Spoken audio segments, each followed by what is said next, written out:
Hi, welcome back to the channel. In this video, I'm going to be doing the Manchester United versus Tottenham Hotspur Combined 11. And I'm going to try and be as unbiased as I possibly can. I'm obviously going to be doing this Combined 11 based off of players who are actually fit and available for Sunday's game. And second of all, I'm going to be doing it based off of form. I need to put that out there. I'm not putting it based off ability, but based off of form. All right. So a player can be better than the others, but if he's in poor form, I'm not going to put him in the Combined 11. So yeah, without wasting too much time, let's get started. So in at number one, we've got Andre Onana versus Vicario.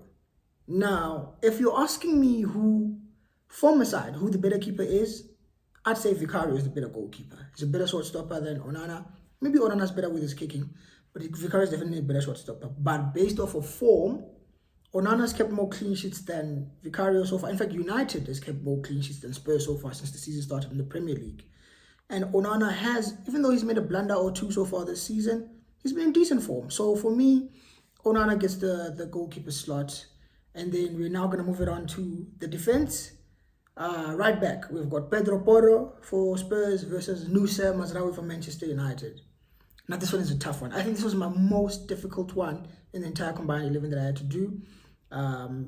But when it comes to this position, we've got someone like Pedro Porro who's very good going forward, but defensively is a bit of a liability. And then on the other hand, you've got Nusa Mazraoui who's very good going forward and also very good defensively. So he's more complete if you ask me.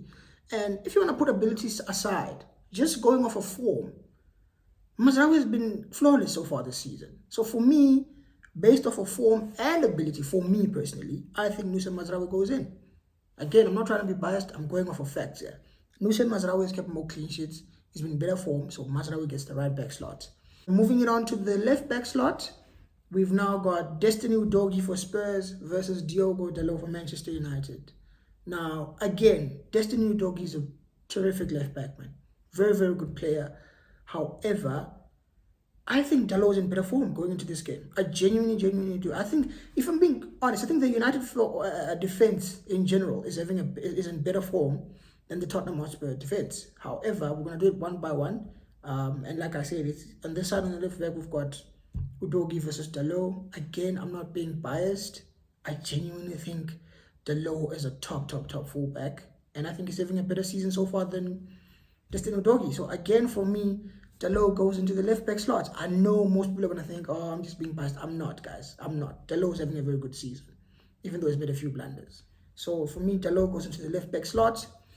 Centre back pairing, we've got four guys who are up for debate here. We've got Lisandro Martinez, we've got Mickey van der Ven, Romero for Spurs, and De Ligt for Man United.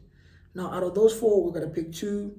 Left centre back, for me, we've got Licha Martinez for Man United versus Mickey van der Ven. I love Lisandro Martinez. I think he's one of the best defenders or centre-backs in the world. However, this season he's been poor. He's been looking very shaky. His passing is not as good as it usually is. He's making rash challenges, getting unnecessary yellow cards.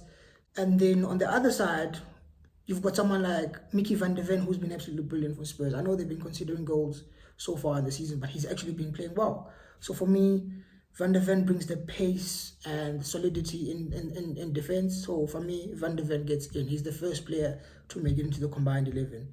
Moving it on to the right centre-back slot, we've got Romero for Spurs versus De Ligt. I think this one's easy. De Ligt, I believe he's got more goals, and he's actually playing better than Romero so far. Romero's made about 2 or 3 areas which have led directly to Spurs conceding, so we cannot put Romero in. For me, Matthias De Ligt secures the right centre-back slot. So far, the back five is made of 4 Man United players and 1 Spurs player, which is understandable because United defense has kept more clean sheets and have been in better form in general. So, yeah, let's move it on to the midfield. I've gone with a midfield 3, and in this midfield 3, I think again there's one player who I've left out who's going to be quite controversial. I think there's no point dilly-dallying. I can just mention the 3. Let me just mention the 3 I've picked, right? So for my midfield 3, I've picked Kobbie Mainoo, James Maddison, and Christian Eriksen. I know. No Bruno Fernandes. For obvious reasons. For obvious reasons, no Bruno Fernandes. For me, anyone who's been watching this channel knows I think Bruno Fernandes is not all that. But agendas aside and biasness aside, I genuinely think Bruno Fernandes has not been playing well. He's been in absolutely terrible form. I know he usually rises and does well against Spurs, but I have to be fair. I said I'm going to do this combined 11 based off of form, not ability, but form. And right now, Bruno Fernandes' form is one of the worst forms in any of any Man United player right now. So for me, Bruno's out. Midfield three, like I said, I've won with Madison from Spurs, who's been doing very well for them. Eriksen for United has been undeniable. Everyone can see, even rival fans can admit he's been playing very well, so he's in there as well. And then, of course, to complete the midfield three, I've gone with the star boy himself, Kobbie Mainoo. Come on, what's there to say about Kobbie? Kobbie is excellent, his class, top young player with top potential. So yeah, that's my midfield three. And in this midfield three, I guess we've got one Spurs midfielder and two United midfielders. I know it's looking like I'm being biased. I'm not, guys. I'm not. I'm genuinely going for form. But anyways, moving it on to the front three. Yeah, this was also very tricky for me. This was also very, very tricky, unlike the midfield. I've had to leave out some big names, and people are going to be shocked. For starters, left wing, we've got Marcus Rashford versus Heung-min Son. Now, this is tricky for me, right? How is it tricky? It's tricky in the sense that if we're doing this combined 11 after the first two games of the Premier League, Marcus Rashford would not even be in contention to start for me. He wouldn't, because he was absolutely piss poor. However, in the past 2-3 games, Rashford has been looking very good for Man United. He's been looking promising. He's looking threatening. He's looking like he's in form. He's got the confidence, and he's looking like someone who can be quite dangerous. And I wouldn't even be surprised if you to see him score against Spurs come this weekend. However, we've got him.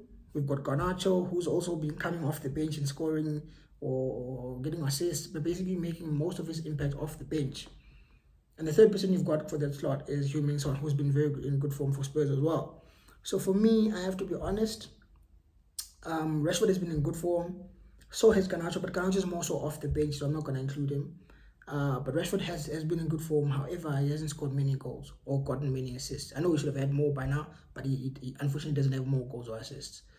Whereas Son, I think he definitely has more goals than Rashford and more assists. So for me, Son just edges Marcus Rashford by a bit, and Son Heung-min secures the left wing slot. Moving it on to the right wing slot, I've got my boy Amad Diallo. I'm a big fan of this kid, man. I think this kid is going straight to the top, man. I'm telling you, this kid is so good, man. Watch out for him this season. Just that looks like Ten Hag isn't too sold on him. He believes in him, but it's like he's not 100% sold on him. So we'll have to wait and see how the season goes for him.